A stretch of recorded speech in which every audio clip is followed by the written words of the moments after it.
So at this time, we have been able to confirm that we do have 19 souls.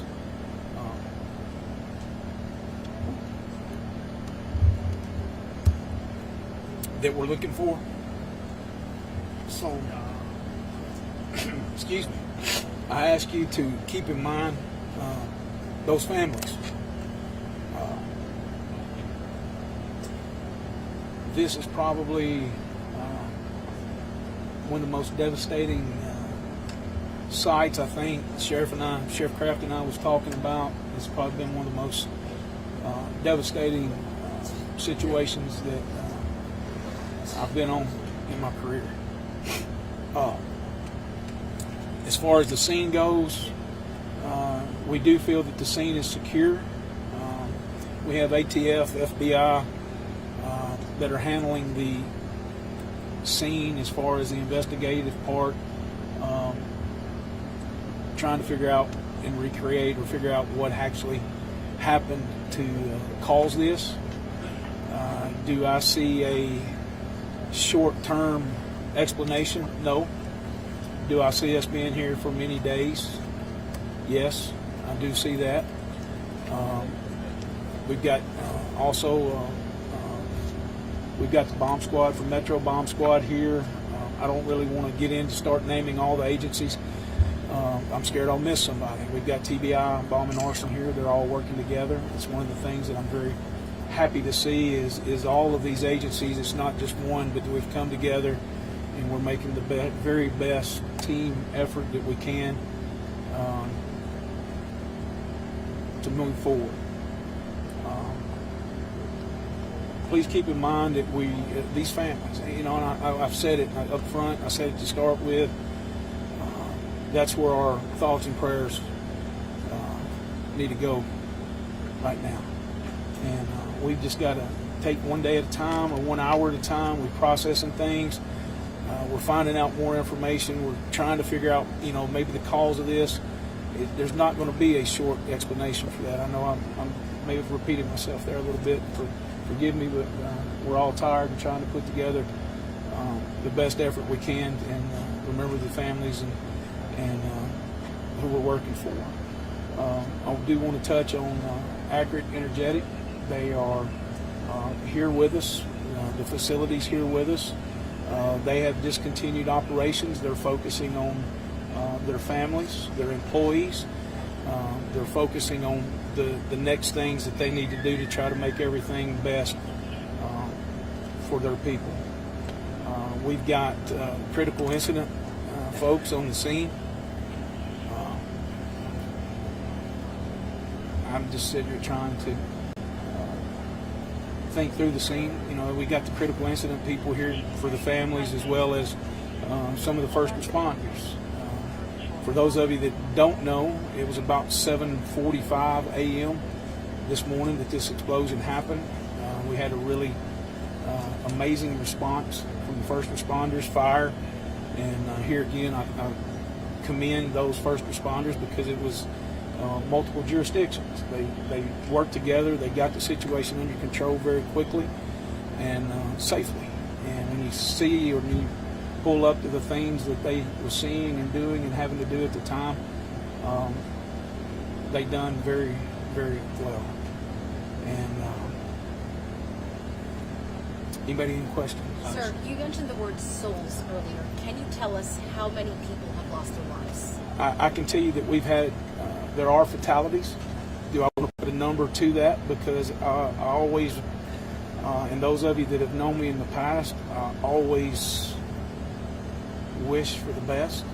Is there a possibility that somebody might be injured somewhere or somebody that we don't know about? Yes, I can tell you right now that we're looking for 19 individuals. And a lot of times when I have this types of situation, I refer to them more than just a person. They're a soul to me. So we're trying to, I can tell you that we're missing 19 souls. Sheriff, I was wondering how many people were working at the time and how many people were taken to the hospital. I don't think there was, I think 4 to 5 individuals that was taken, maybe even by POV. I can't talk about the ambulance part of that. And forgive me for some of those early questions and not being able to answer them. We've concentrated so hard on getting the scene secured, getting things moving, taking care of basically the security, getting the personnel that we need here, that I can't answer some of those early questions. So forgive me for that. I don't want to give the appearance that I'm avoiding that. Have you had a chance to see the building, and can you describe it? Can I describe the building? There's nothing to describe. It's gone. It's again, it's the most devastating scene that I've seen in my career. Sheriff, do you know what kind of work they did in that building specifically? I do not, ma'am. I do not. I'm not familiar with the day-to-day operations of that. I see a lot of family members, they're waiting. Are they waiting for confirmation about if their family member is missing, or what communication are you having with them right now? We have communicated with the family. We've done it twice.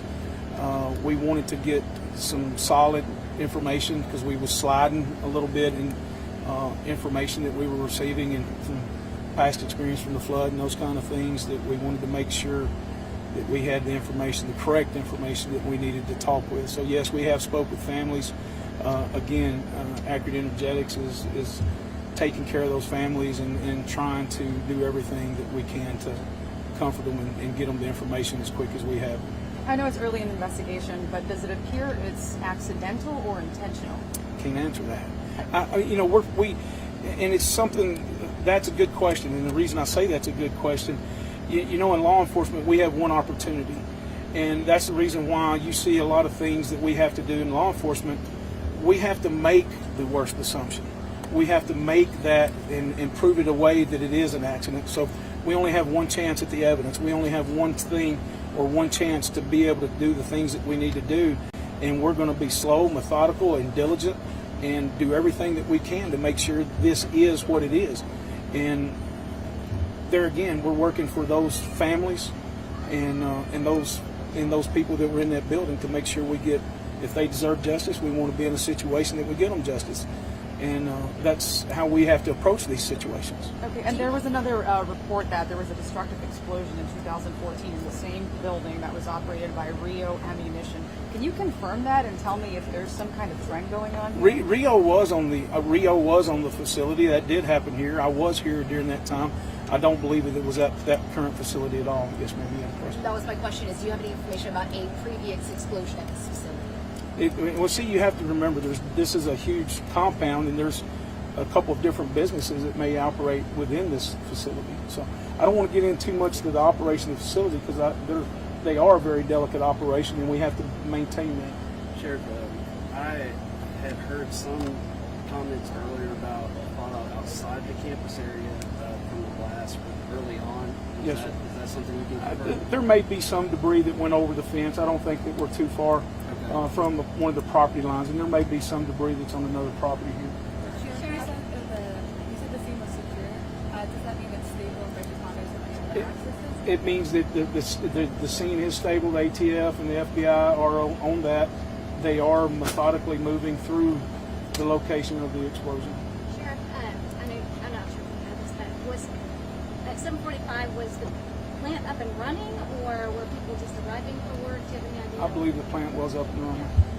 Last question. Have you been able to speak to any families directly, and if so, what are you telling those families? We have spoke with the families directly, and we told them that we're going to be very transparent with them and get them the information and try to answer every question that they have the best we can. It's again, it's going to be a very slow process. Sheriff Kraft, you want to? Did the department state that they called you guys or calling you? Because I saw a lot of people, a lot of different departments. May I ask you a favor? Would you repeat that louder, please? A lot of different departments that showed up here. Did you guys contact them, or did they contact you? We contacted him. I think Sheriff Kraft and I both got information about this very quickly. I don't mind telling you from the prior experiences here with the Rio and the questions that y'all had, I immediately picked up the phone and called Commissioner Long, and I said, this is what I've got, this is where I'm going, because we are in a bad cell range, we are in a bad location, and Commissioner and I are personal friends, and he helped me get the agencies here that we needed, and rapidly. So that was one of the things that I'm very thankful to him for that, and that relationship as well. All right, last question. I think I might have said that. Anybody? Well, Sheriff, I'm curious. I mean, after Waverly, I mean, another tragedy. I mean, just you talked about at the beginning, but just how are you feeling? I mean, how's the community doing after another tragedy like this? My friend, I can't answer that, and forgive me for saying that. I can't answer that right now because he and I and the people from this facility, Mr. Stinson, we've concentrated so much on what is here right now and getting this stable, secure, and taking care of the people here that I hadn't been able to have any kind of feedback from the community. So I'm sure that I'll start hearing some things. We'll start interacting with things as time goes through this. And again, this is not going to be, we're going to close this up tonight. And we'll probably be here 3 or 4 days from now, 5 days from now. It wouldn't surprise me at all if we're here next week. But we're just, again, we got to go slow, methodical. So forgive me, I don't mean to avoid that question, but we just can't, I can't answer it right now because I don't know. I do have one more question. I know you were kind of being really sympathetic towards the souls that were lost. I am wondering if eventually you are going to let us know how many people have perished. Yes, ma'am. We will confirm that. And like I can say right now, the list that we have right now, we are missing 19 souls. But we're not confirming that some of them are just missing. You can't confirm which ones have actually been accounted for. I could not tell you who's been accounted for. What are the next steps for you? Good question. Right now, honestly, we're having to go hour by hour. We're having to take things hour by hour. We're having to take developments that's going on.